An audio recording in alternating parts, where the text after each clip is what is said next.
بسم اللہ الرحمن الرحیم۔ بے شک ہر عاشق رسول کی یہ خواہش ہوتی ہے کہ اسے قوم حضور نبی کریم رؤوف الرحیم صلی اللہ علیہ وآلہ وسلم کی زیارت نصیب ہو۔ تو آج آپ کے لیے خوشخبری ہے کہ زیارت مصطفیٰ صلی اللہ علیہ وآلہ وسلم کے لیے ایک بہترین درود پاک، مجرب المجرب درود پاک، بزرگان دین رحمہم اللہ المبین کا آزمودہ درود پاک، اور ایک ایسا درود پاک ہے جس کے متعلق امام اہل سنت عظیم البرکت امام احمد رضا خان رحمت اللہ تعالی علیہ فرماتے ہیں کہ سرکار علیہ السلام کی زیارت کے حصول کے لیے اس سے بہتر چیز نہیں۔ اللہ اکبر۔ اور خدا کی قسم، جو اللہ تبارک و تعالی نے مجھے علم عطا فرمایا، جو مجھے درود پاک سے متعلق فہم و فراست عطا فرمائی، یقین مانیے اگر آپ اس درود پاک کو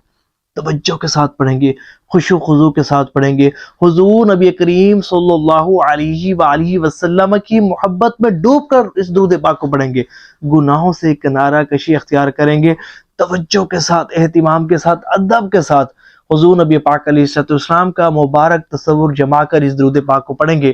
تو میرے مصطفیٰ صلی اللہ علیہ وآلہ وسلم نے کرم فرمایا تو ضرور آپ سرکار صلی اللہ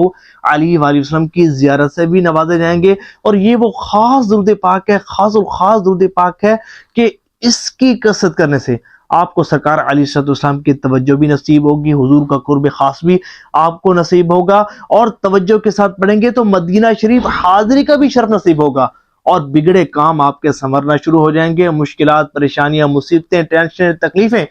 دکھ، درد، غم دور ہونا شروع ہو جائیں گے۔ اللہ کی رحمت سے ہر طرح کی جائز حاجت اور مراد کے لیے اگر آپ اس درود پاک کو پڑھیں گے تو اللہ کی رحمت سے پوری ہوگی۔ یہ درود پاک سمجھیں کہ وہ درود پاک ہے کہ جس کے متعلق میرا ایک بہترین حسن ظن ہے کہ یہ وہ درود پاک ہے کہ جو سرکار علیہ السلام کی زیارت کے لیے نہایت ہی بہترین ہے۔ لیکن صرف یہ کہ شرط میں نے لگائی کہ آپ نے اپنی آنکھوں کی حفاظت کرنی ہے، اپنی آنکھوں کو حرام سے پر نہیں کرنا، بے حیائی، بد نگاہی کے مناظر نہیں دیکھنے، فحش مناظر نہیں دیکھنے، اپنی آنکھوں کی حفاظت کرنی ہے۔ اور پھر اس کے ساتھ ساتھ گناہوں سے بچتے ہوئے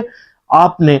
فرائض و واجبات و سنن کی پابندی کے ساتھ ساتھ اس درود پاک کو طاق اعداد میں پڑھنا ہے۔ مثال کے طور پر آپ کوشش کریں کہ اس کو 313 مرتبہ روزانہ پڑھیں۔ اچھا 101 مرتبہ روزانہ کم از کم پڑھنے، 313 نہیں پڑھ سکتے، سونے سے پہلے اس درود پاک کو پڑھیں، تہجد کے وقت اس درود پاک کو پڑھیں، یہ درود پاک پڑھتے پڑھتے سو جائیں، اس درود پاک کو یاد کر لیں،